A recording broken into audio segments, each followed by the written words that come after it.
Muito boa noite, meus caros irmãos da Rádio Web Estação da Luz. Muito boa noite, nossos queridos amigos que também nos seguem pelo canal Reencontro com a Vida. É sempre bom estar com vocês todas as quartas-feiras, às 21 horas, né? Aqueles que nos acompanham ao vivo e também aqueles que vão nos acompanhar após a gravação. E como de praxe, a gente tem iniciado os nossos estudos respondendo perguntas dos caros internautas que participam da Rádio Web Estação da Luz. E hoje nós temos duas perguntas.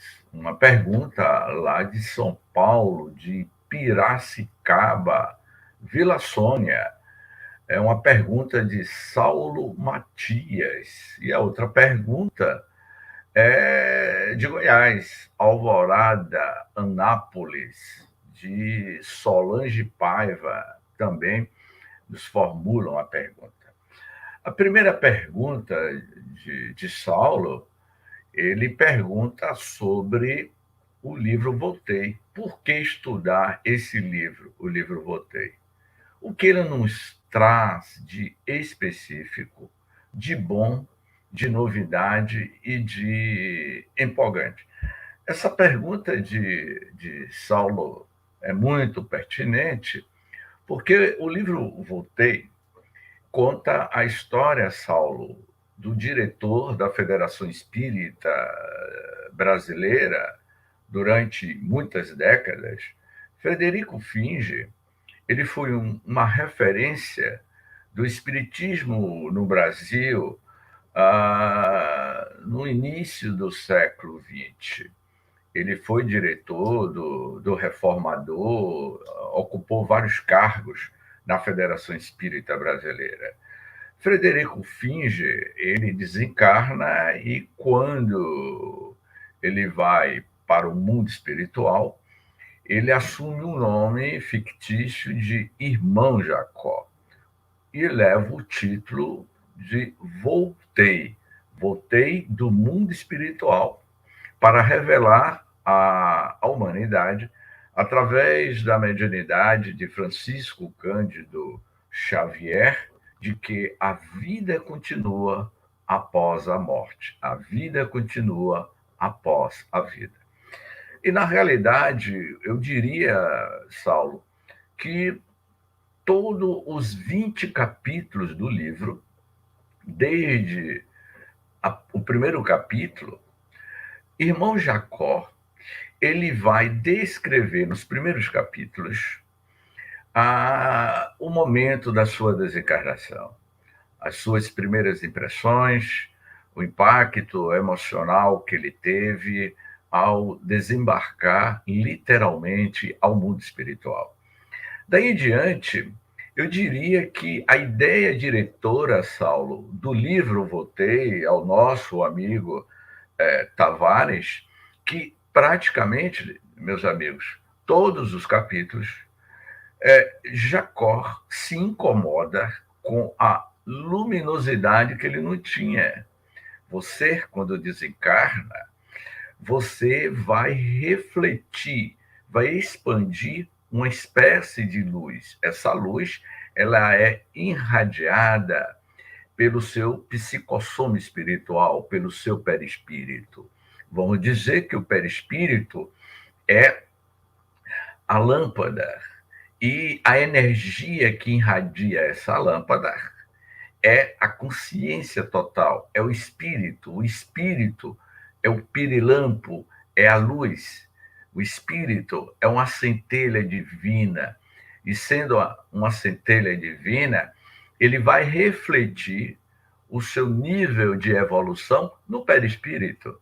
E Jacó, certamente, Tavares, em todos os capítulos, o que mais incomodava em Jacó era a luminosidade que ele não possuía e que Marta, sua irmã, e outros companheiros, como Bittencourt Sampaio, Guilhom, Caibar, sempre aconselhava a ele que, com o passar do tempo, ele iria adquirir a sua própria luminosidade. O capítulo que nós vamos estudar hoje fala exatamente dessa luz interior que ele sempre se incomodava. Essa é exatamente a ideia diretora do livro, onde o personagem ele mostra que você desencarna com as suas emoções, com a sua luminosidade. O livro mostra a prova incontestável da imortalidade da alma.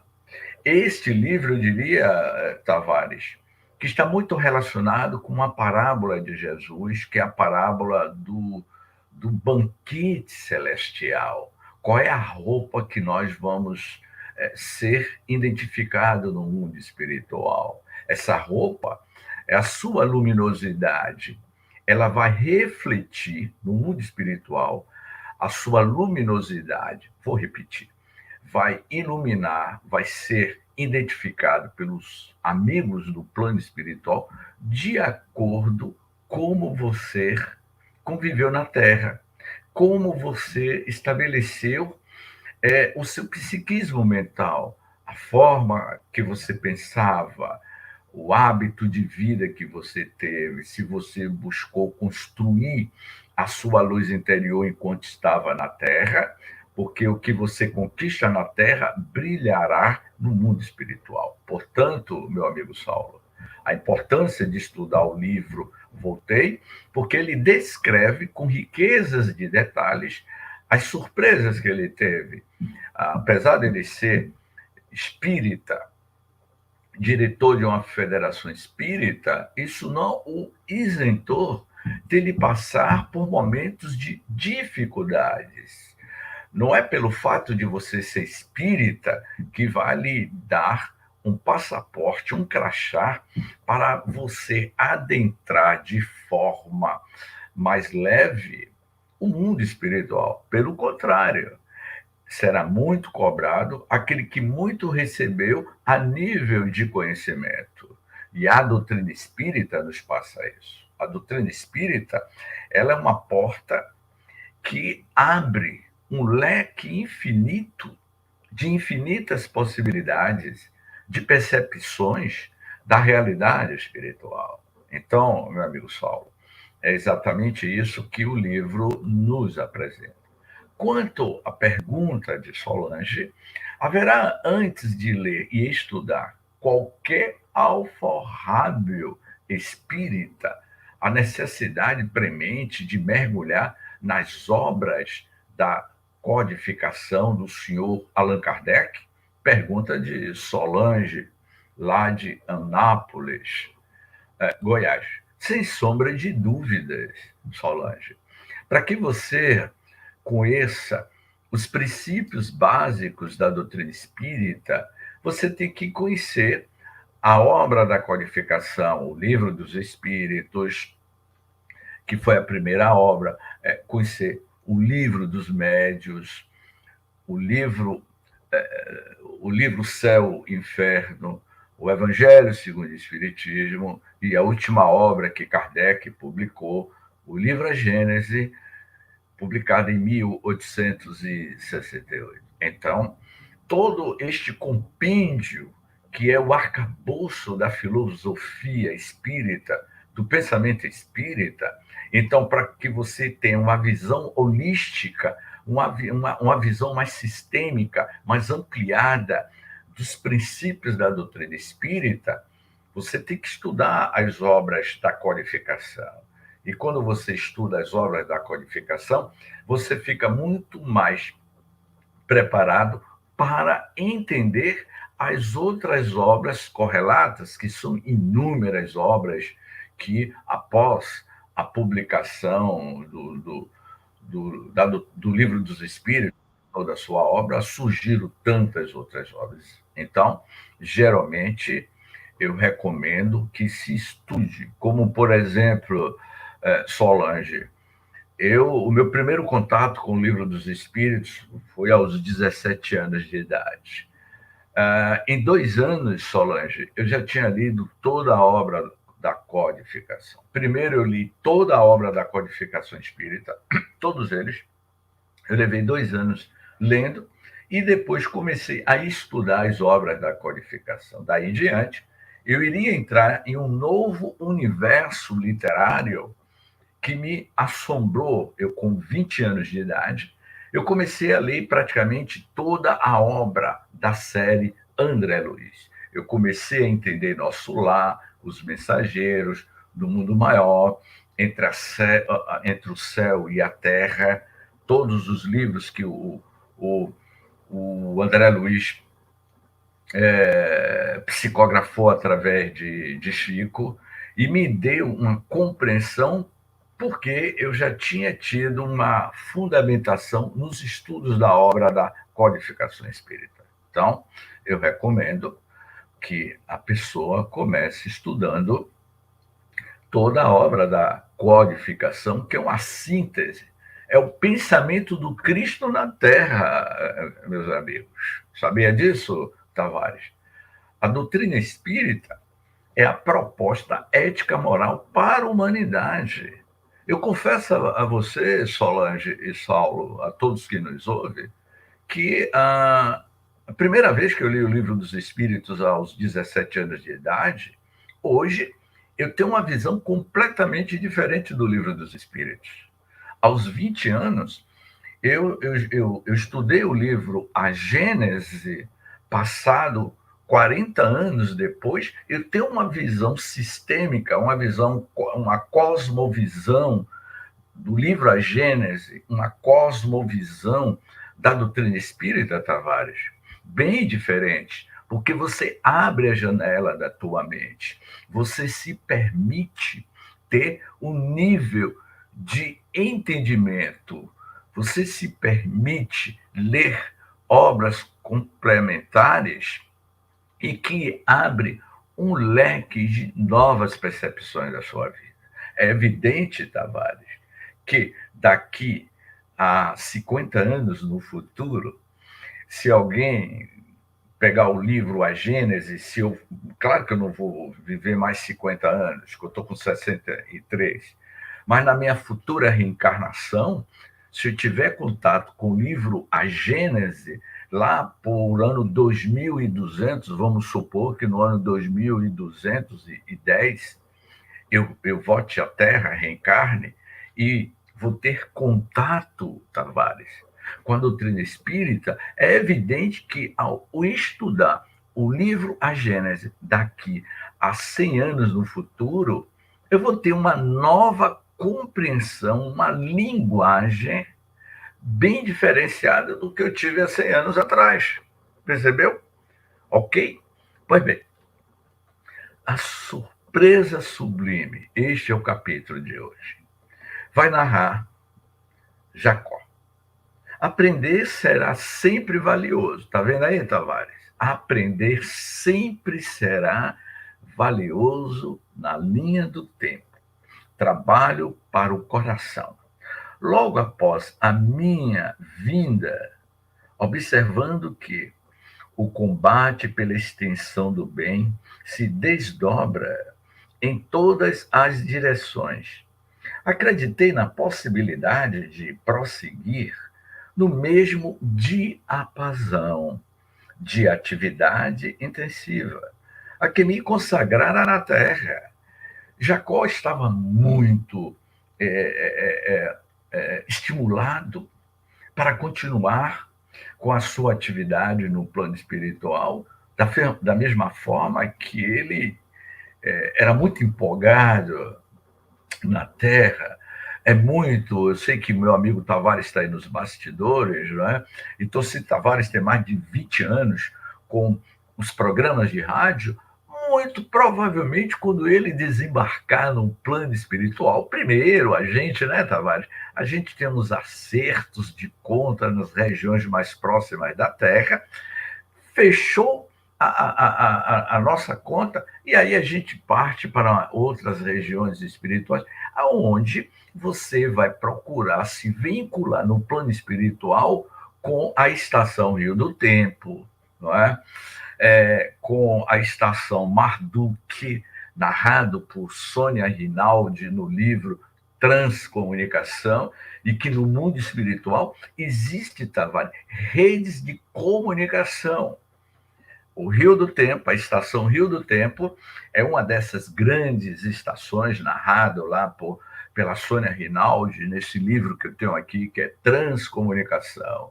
Então, é provável que o meu amigo Tavares ele vá fazer parte de uma equipe que está vinculado a esses programas de transmissão no plano espiritual. Agora, com uma tecnologia, uma ultra tecnologia super avançada.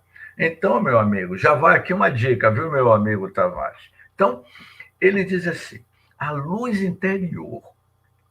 Olha aqui, Saulo e Solange. A luz interior revelada por vários amigos. Olha ele dizendo aqui de novo a questão da luz. A luz interior revelada por vários amigos, sem que a mínima réstia de claridade me assinalasse a presença, constituiria a primeira evidência a sugerir a modificação de minha atitude mental.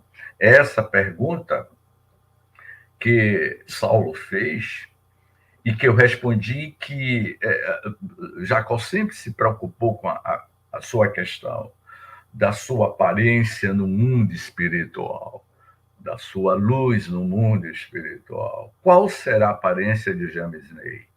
Qual será a aparência de Tavares, de Saulo, de Solange, de cada um de nós? Será que a gente terá essa mesma aparência física que eu tenho? Qual será a minha aparência? Da atual existência?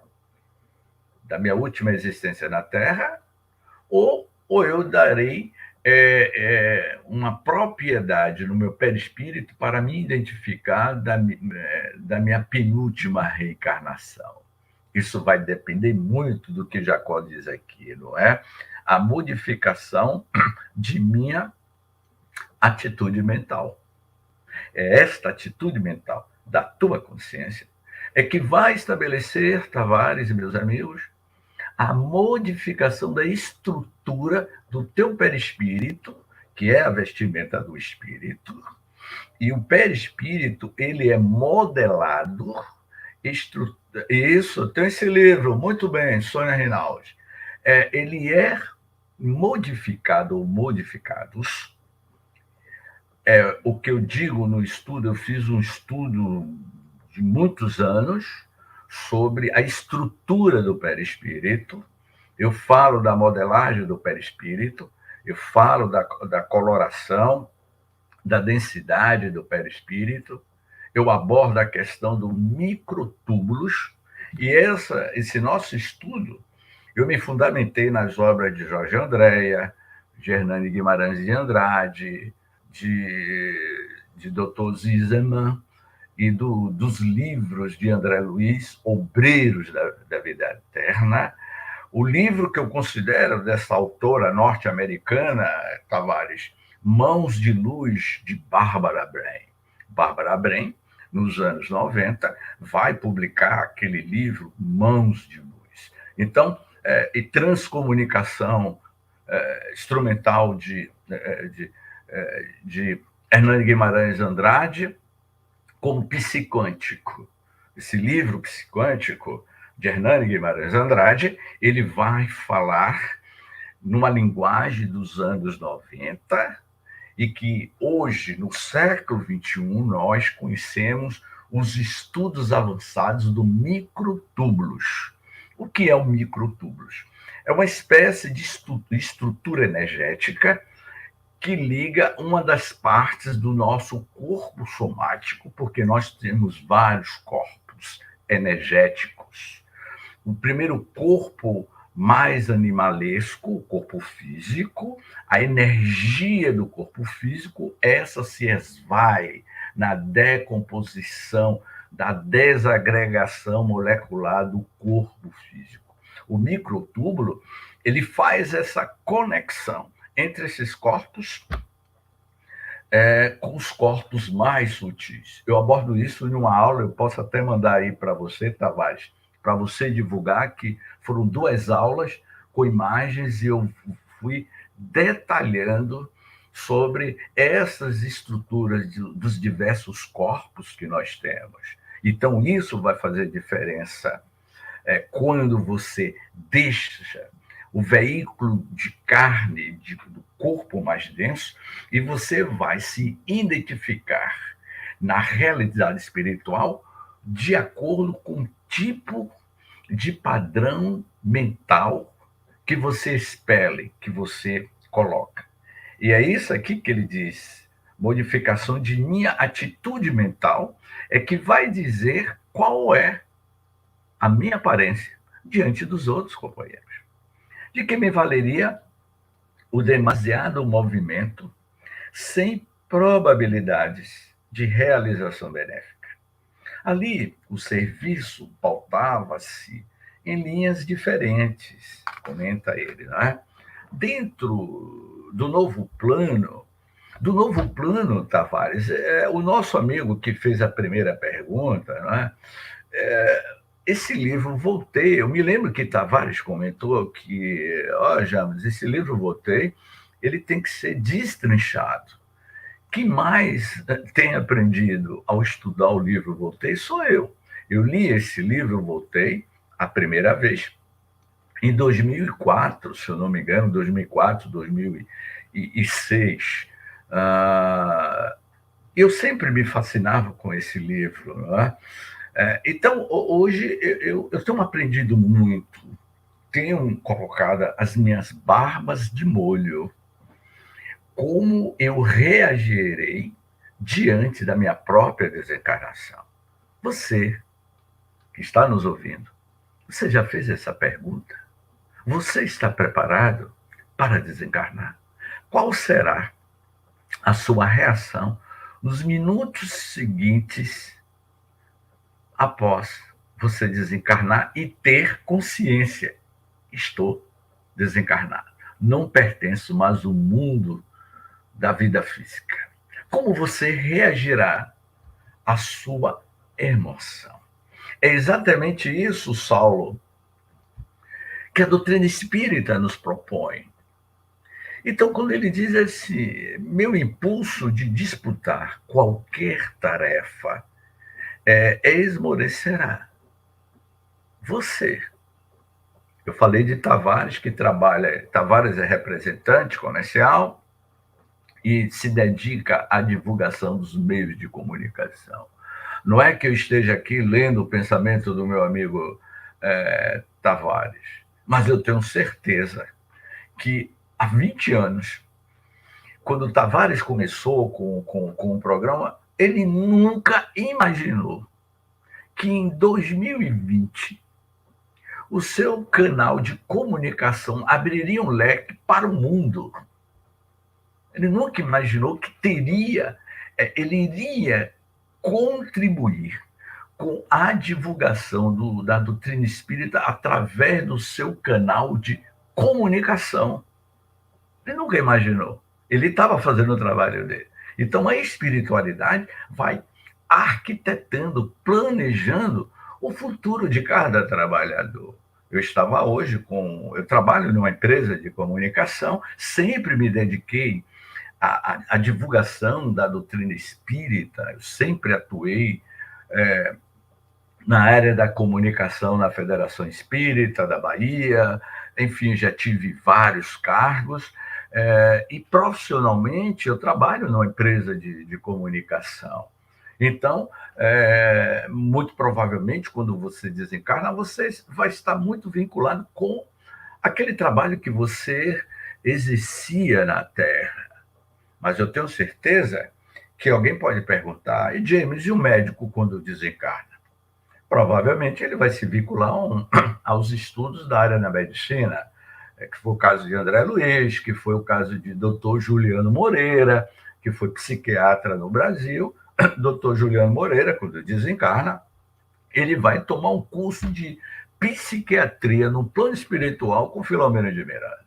Pois bem, James, e aquela pessoa que foi uma pessoa que não teve nenhuma profissão? Não é? Uma pessoa que teve profissão nenhuma na atual existência. E as outras reencarnações? Ele deve ter tido uma profissão. Seu Amaro Freire, ele desencarnou com quase 98 anos. Era um homem analfabeto, não sabia nem se expressar verbalmente. Ele desencarna, 2 anos depois ele dá uma comunicação.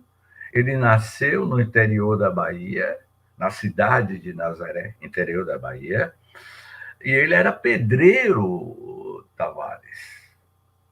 Ele foi um dos fundadores do Centro Espírita Humberto de Campos, junto com meu pai e outros companheiros. Meu pai, ele, ele era um autodidata, meu pai. Era uma pessoa que só cursou o 4º ano primário, mas conhecia o Espiritismo como ninguém. Ele desencarnou há 28 anos atrás. Há 10 anos atrás, seu Amaro desencarnou. Ele era pedreiro, semi-analfabeto. Após a desencarnação de seu Amaro, 2 anos depois da sua desencarnação, um médium lá nos Estados Unidos, não me lembro se foi em Nova York ou foi na Califórnia, ou foi Nova York ou Califórnia, o médium lá nos Estados Unidos vai receber uma comunicação psicofônica, perdão, uma psicografia de seu Amaro. E na psicografia, seu Amaro dizia: vocês devem estar muito surpresos por eu estar psicografando uma mensagem. Aqui, quando eu cheguei, eu assumi a minha verdadeira outra personalidade, outra identidade espiritual que eu tive na existência passada. A minha atual reencarnação que eu tive, como pedreiro, como mestre de obra, iletrado, sem instrução, era uma forma de eu me esconder para vivenciar a virtude da humildade. E eu convivi com o senhor Amaro muitos anos, desde jovem. Como a doutrina espírita, Saulo Solange, abre um leque de luminosidade, como vai dizer André Luiz. André Luiz vai dizer: os espíritas são os milionários da felicidade. Por que André Luiz fez essa afirmação? Porque ele abre um leque de novas possibilidades dentro de um raciocínio lógico que a doutrina espírita nos apresenta. Portanto, no próximo parágrafo, Jacó vai dizer: depois da morte, o julgamento, por mais desagradável, é uma bênção. Pouco a pouco entendi que era necessário vir com humildade, a fim de agir com proveito. Era algo que Jacó estava precisando aprender. Esse problema de você ser humilde. Ontem, Tavares, eu fiz uma palestra na região metropolitana de Salvador, numa cidade vizinha a Salvador, em Lauro de Freitas, no Centro Espírita César. Eu cheguei com uns 30 minutos de antecedência e fui na cantina tomar um café.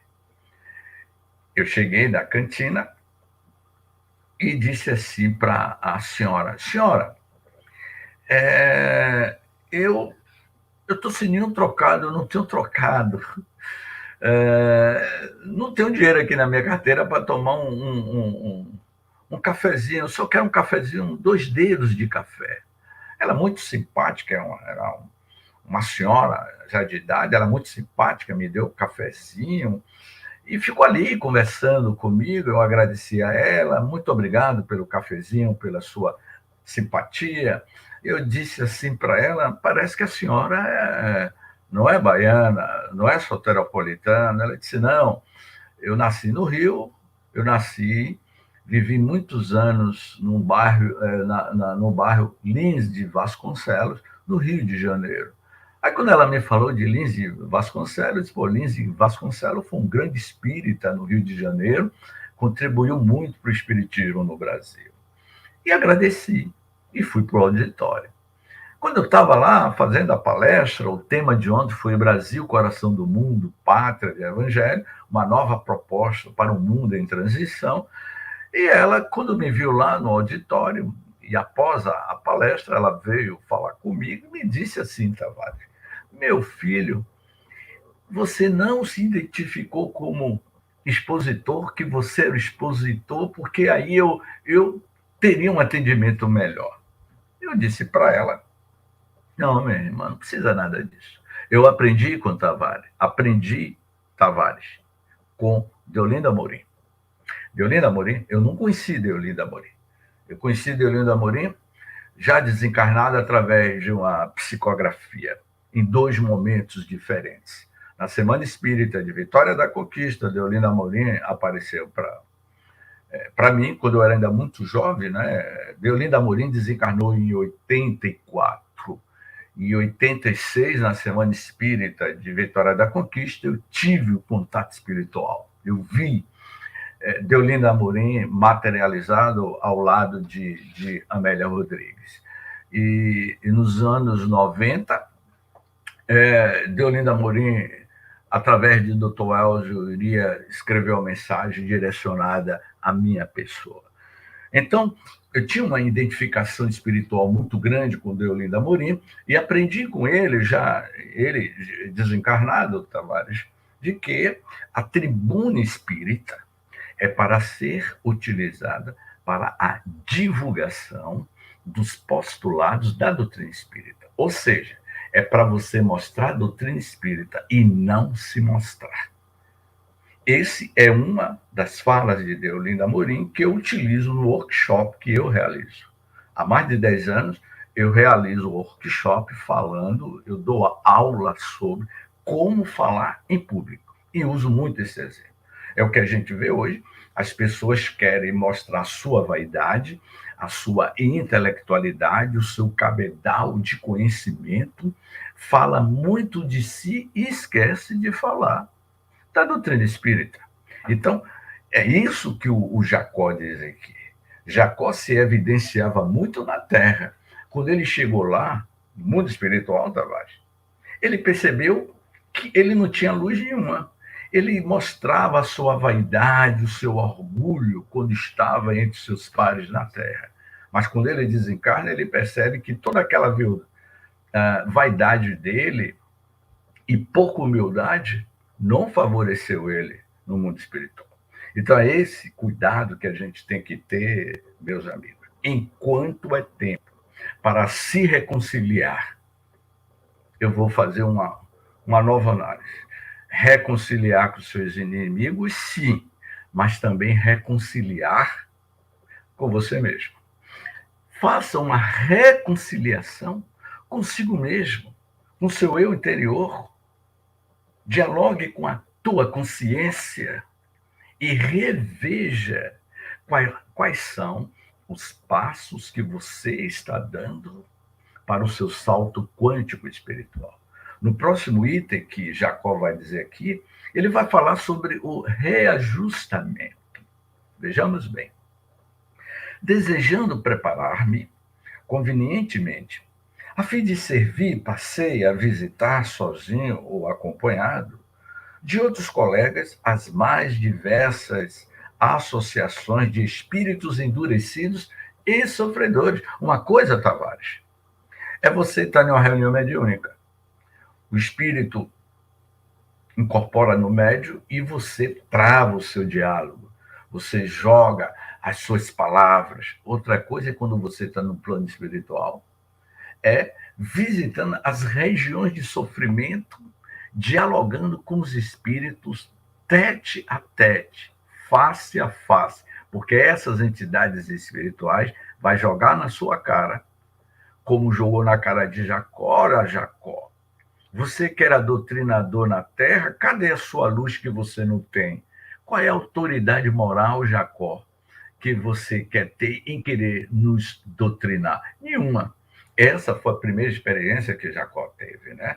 Então, ele diz assim: o irmão Andrade e Marta e outros amigos que me estavam contínua assistência, atendendo agora para as minhas necessidades de reajustamento, deixaram-me sob o exclusivo cuidado da escola de iluminação que passei a frequentar carinhosamente. Ou seja, você vai ter que ir para a sala de aula e a primeira matéria que você vai ter no plano espiritual é o reajustamento da sua iluminação interior.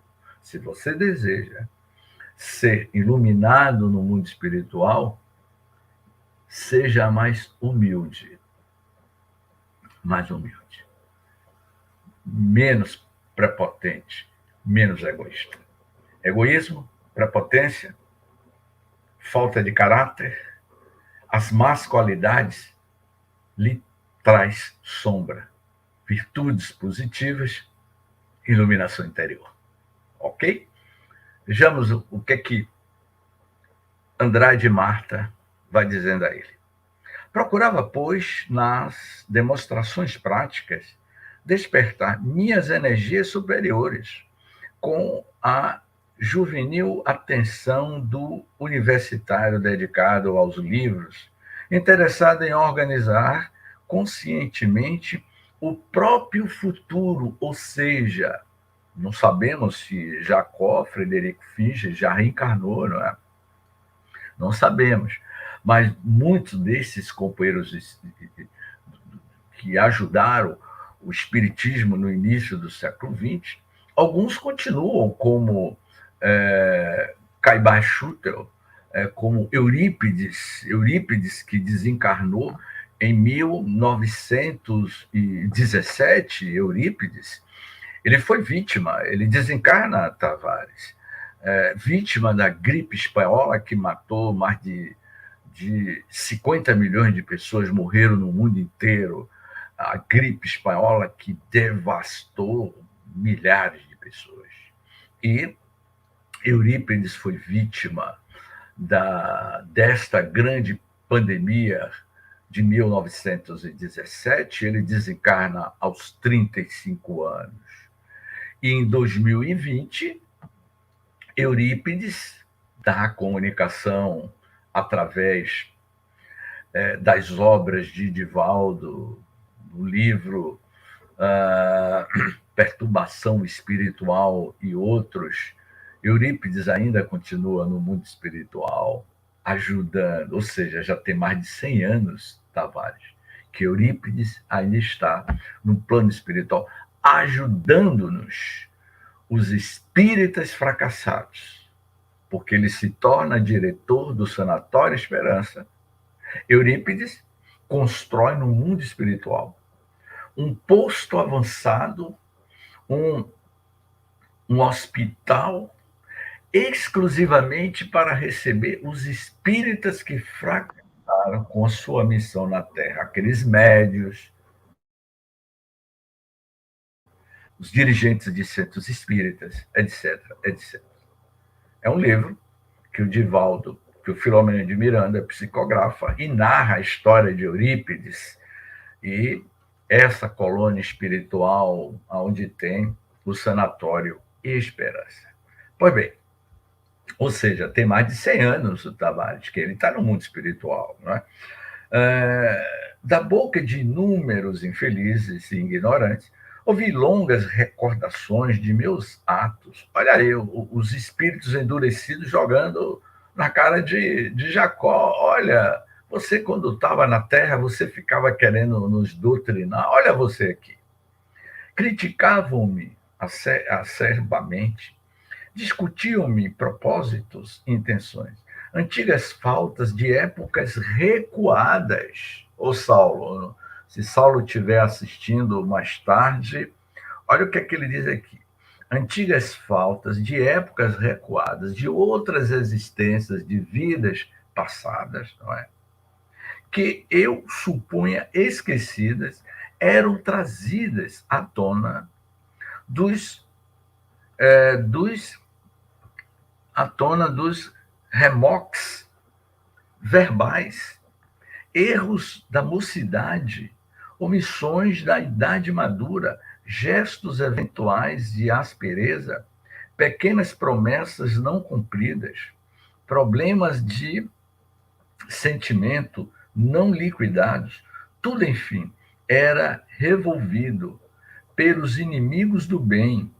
Olha aqui, Tavares, pelos inimigos do bem, que estava retirando a máscara de Jacó e dizendo a ele como ele se comportou durante a sua estadia na terra. Os inimigos do bem, eu até grifei essa frase, dos quais me aproximei nas melhores disposições de entendimento fraterno, consoante as lições novas, armazenava semelhante material com o cuidado do homem prevenido, que guarda lanternas adequadas para as horas escuras. Em muitas ocasiões, afastei-me do campo de luta em lágrimas, considerando as alegações que me eram atiradas em rosto. Mas que fazer?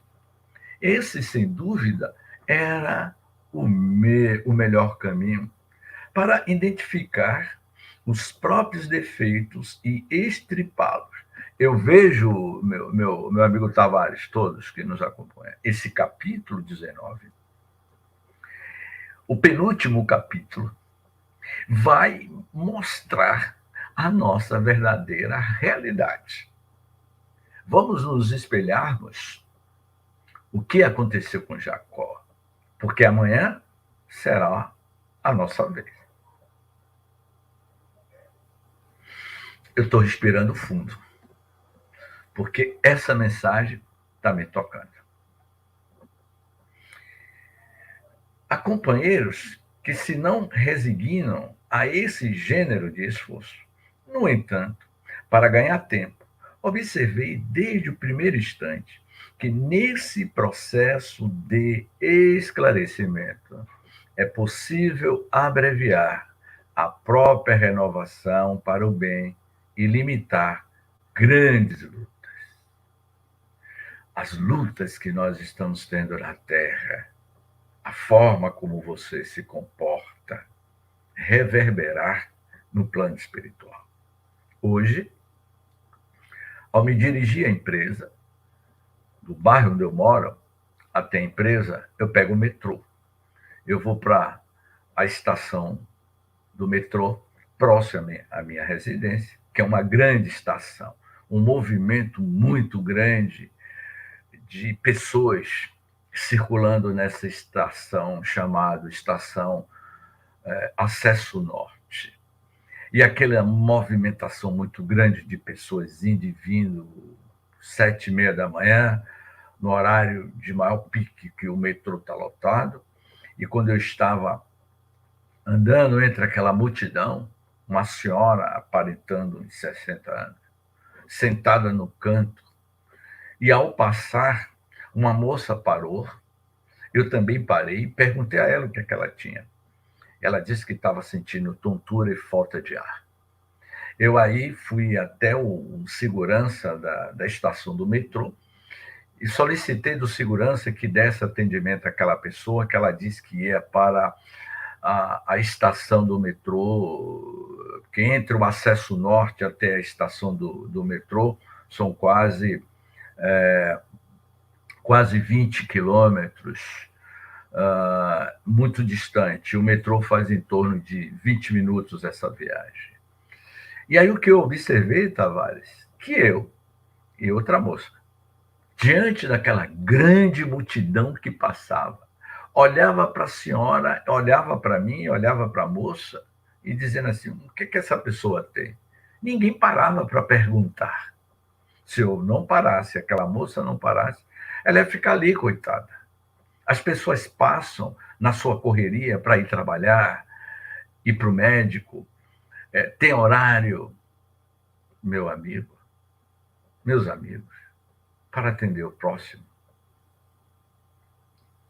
a gente precisa ter tempo. Vivendo as lições. Porque isso faz diferença. No nosso dia a dia, essas mínimas coisas repercutem quando a gente desembarca no mundo espiritual. Pois bem, vejamos a próxima item deste capítulo, que hoje está um pouco extenso, mas vamos concluir. Vivendo as lições. Por mais de 200 dias, consagrava-me a teoria de iluminação na escola e a prática intensiva dos ensinamentos junto aos irmãos desventurados. Quando certa noite, de volta ao lar espiritual, sozinho, fui assaltado por furioso grupo de clérigos desencarnados, os quais evidenciavam nas palavras e nos gestos profunda ignorância e lastimável insensatez. Ao que me pareceu, vinham intencionalmente em meu encalço, tentando fundir-me desequilíbrio e terror. Embuçados, em capuz, de trevas, contei-os um a um. Eram 16 figuras de aspecto sinistro. Olha que coisa, né? Acercaram-se de mim, violentos e sarcásticos, rememoravam os ataques que, por vezes, impensadamente desfechara os sobre os padres. Tá vendo aqui, Tavares? O Tavares está aí no bastidores nos ouvindo. Meu amigo Tavares, esse recado estou dando para Tavares, mas eu estou dando para James Ney também, para todo mundo que nos ouve. Veja lá como a gente está criticando nossos irmãos de outras agremiações religiosas, padres, evangélicos, porque esses espíritos um dia vai desencarnar e vai querer cobrar as críticas que a gente realizava contra eles. Olha o que aconteceu aqui com o Jacó.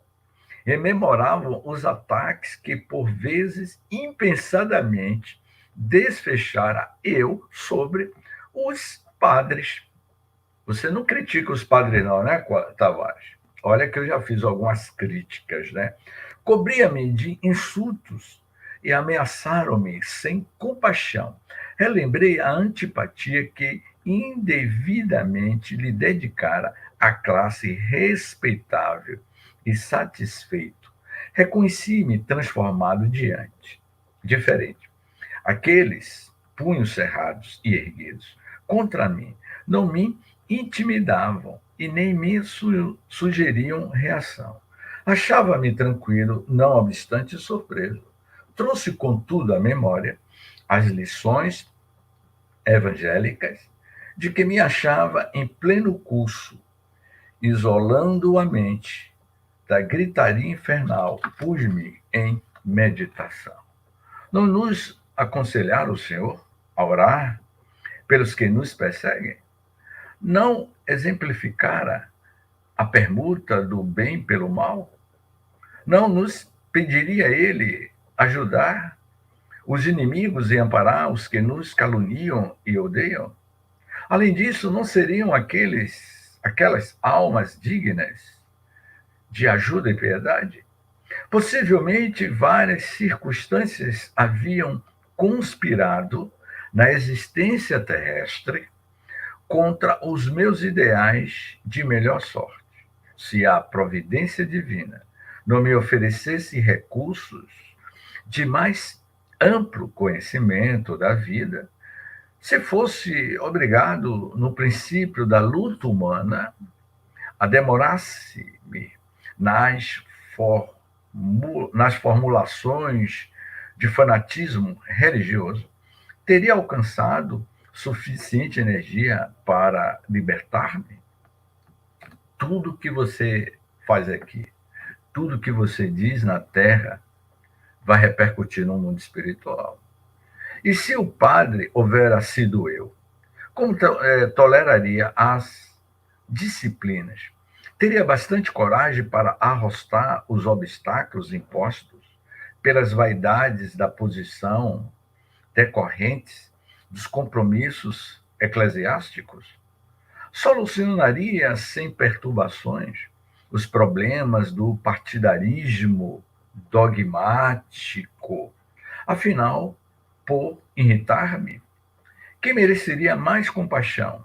Eles que se achavam na desventura de ignorar o Cristo da bondade e do entendimento, ou eu que já compreendia de algum modo a necessidade de trabalhar, lutar e sofrer pela redenção própria? Muitas boas reflexões que o Jacó está fazendo aqui, né? Ele continua. Tocado por sincero desejo de auxiliá-los, entreguei minha prece, não como de outras vezes, em que emitia palavras de louvor e súplica, com bases menos profundas no sentimento. E tentava com toda a alma ser útil àquela falange de entidades inconscientes. Em verdade, não possuía algo de bom em mim mesmo. Entretanto, Jesus permanece rico de bondade e ternura em todos os dias da vida, nas nossas vidas. Atender-nos-iam o apelo, viria em socorro de nossas necessidades. Decorridos alguns minutos, observei que, ao me contemplaram, em oração, os circunstantes se afastaram um tanto, embora continuasse a crivar-me de duetos e zombarias. Quando me detive na rogativa do na rogativa ao divino amigo, reportando-me as aflições que aquelas almas infelizes, naturalmente, deveriam experimentar ao longo do caminho regenerador, e refletindo quanto às angústias de que se vim acometidos, impressionante silêncio se fez em torno. E aí começa a saga da iluminação de Jacó.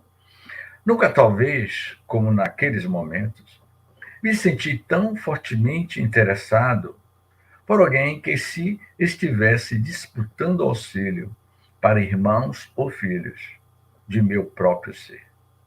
Quando descerrei as pálpebras úmidas pelo pranto de emotividade a que a prece me conduzira, notei que os adversários se afastaram, cabisbaixos e vencidos. Procurei invocar-lhes o regresso, a fim de conversarmos fraternalmente, mas a voz jazia sepultada na garganta. Sobreviera o imprevisto. Tomado de assombro, verifiquei que branda luz de roxo carregado brilhava em torno de mim. Olha a luz dele.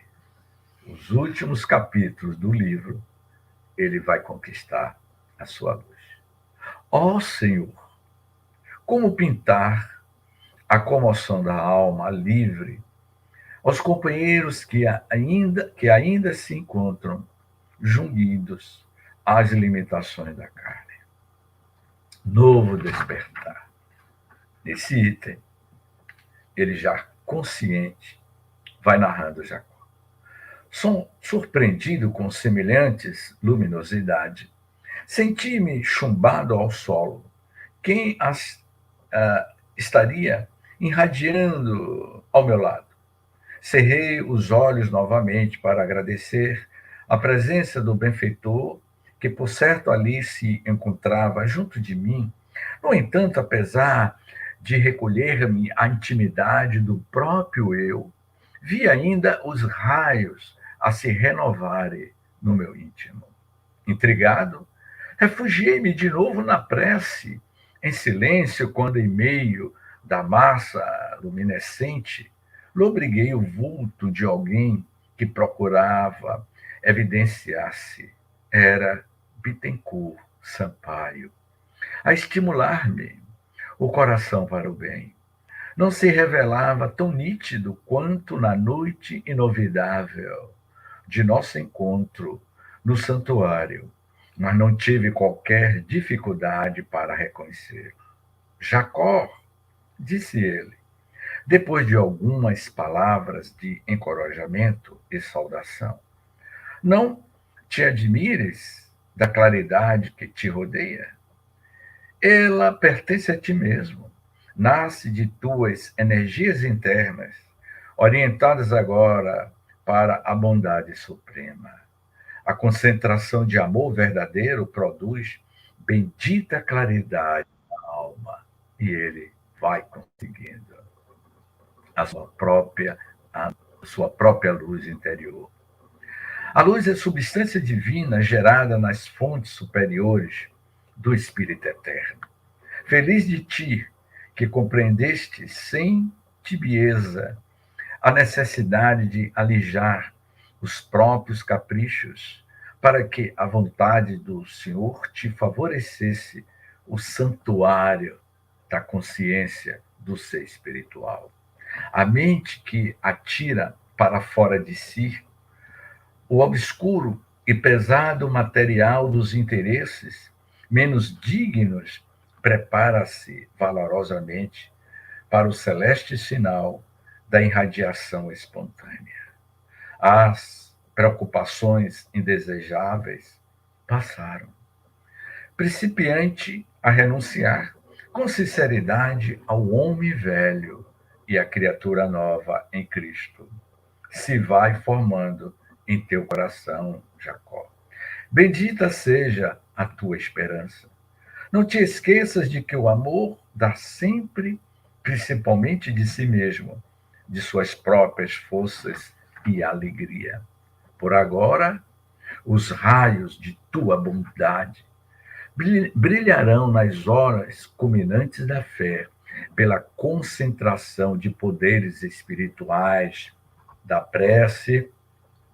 Todavia, à medida que te recolhes no exercício íntimo, Jacó, do amor cristão, em demonstrações genuínas de entendimento do Evangelho sentido e vivido e aplicado, controlará tua capacidade irradiante segundo os ditames da tua própria alma.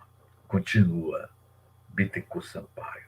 Ama Jacó sem compaixão, espera sem angústia, trabalha sem expectativa de recompensa, serve a todos sem perguntar, aprende as lições da vida, sem revolta, humilha-te, sem ruído ante os desígnios superiores, renuncia aos teus próprios desejos, sem lágrimas tempestuosas, e a vontade justa e compassiva do Pai ilumina-te-á constantemente o coração fraterno e o caminho redentor.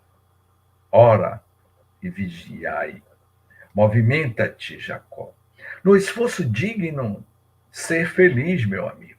A tua luz crescerá com a dilatação de teu devotamento ao bem finito.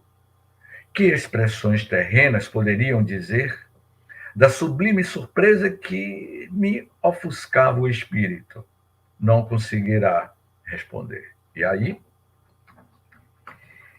o último item, ele vai concluindo, meus caros amigos. Sábio aviso, doce e inefável emoção, fazia-me vergar sob o peso de lágrimas de reconhecimento e júbilo, reparando que o mensageiro se conservava em silêncio ao meu lado, esperando que me pronunciasse. Recordei o ensinamento evangélico e repeti as sagradas palavras: faça-se no escravo a vontade do Senhor.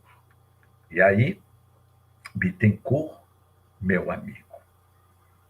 No plano da carne, nossos irmãos, em maioria, guardam errado conceito de elevação e salvação. Muitos se acreditam privilegiados por apresentarem um simples título de crença religiosa e outros supõem que basta o dever de assistência caridosa e mecânica ao próximo, necessitado e sofredor, para que subam inconscientemente aos mundos felizes. Pouco se previne quanto à exigência de aprimorarem a si mesmo, a fim de irradiarem somente o amor que o Mestre nos legou. E aí ele vai concluindo. Sim, Jacó, concordo, atencioso, será autorizado a fazê-lo, entretanto, contém os teus impulsos que te sugerem a iniciativa. Evita as referências pessoais em teu correio fraterno. Em muitas circunstâncias, a citação de um simples nome provoca enormes perturbações mentais em torno da criatura a quem nos referimos. Então, ele vai concluindo e ele diz assim: em seguida, Bittencourt Sampaio despediu-se com palavras reconfortantes e amigas, deixando-me na consoladora certeza de que me seria possível esclarecer os irmãos de luta e de ideal quanto às surpresas que me haviam aguardado além da morte. Que alegria maior poderia felicitar-me o coração de lutador. Portanto, meus queridos irmãos, está aí esta bela página do capítulo 19 que nos convida à surpresa sublime. Mais uma vez eu agradeço aos amigos e que esta lição do nosso irmão Jacó seja um aviso prévio para todos que ainda está no veículo físico, porque amanhã será o nosso dia em vivenciarmos o que aprendemos na Terra. Gratidão a todos, muita paz e até a próxima semana. É com você, Tavares.